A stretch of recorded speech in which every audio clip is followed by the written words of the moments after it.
Okay, so this is just a quick intro for the Hydratalk board that's used for the Talking Pumpkins prop. So in terms of what we've got plugged in here, you can see that this is the power in. It's important to respect the polarity of positive and ground.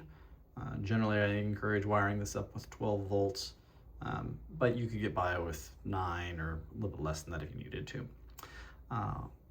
Also here is the trigger input that's hooked up to a PIR sensor. This particular one is inside one of my enclosures that I built, just kind of what I had lying around. The mess of wires coming out of the middle here is all of the servo connections. And so I just had several random plastic Metal Gear servos, various things that I wanted to sort of have for demonstrating it real quick. And so those are all plugged in there. You'll probably want to use extension cables for the pumpkins if you're going to do that.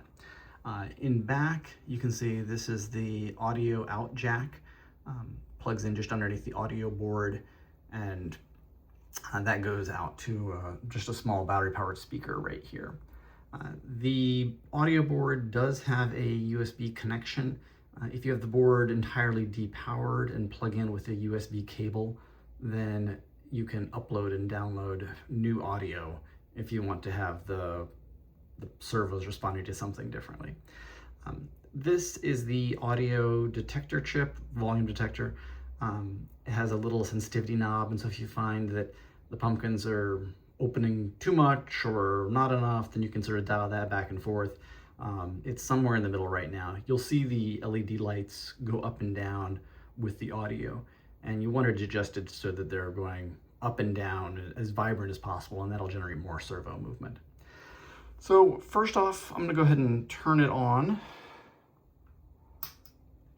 And when it turns on, all servos are set to close. So they all try and close one by one. And then once you get that flashing light back and forth between LED 1 and 2, then that means that everything is closed.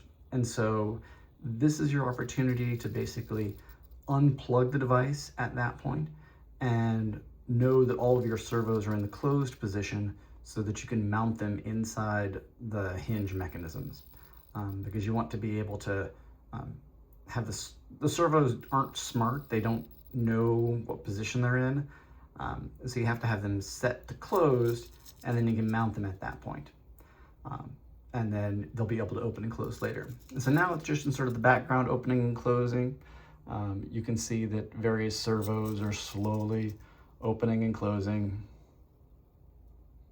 It just kind of randomly cycles through the various servos around. You'll note that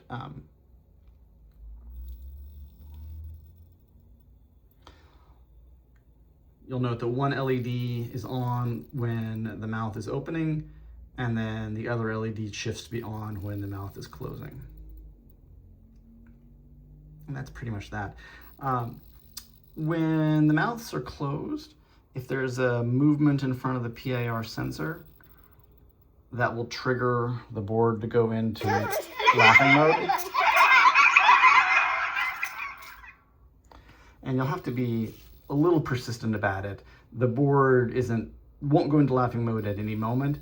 It has to wait and look for that change in movement only at certain times. And that's pretty much it.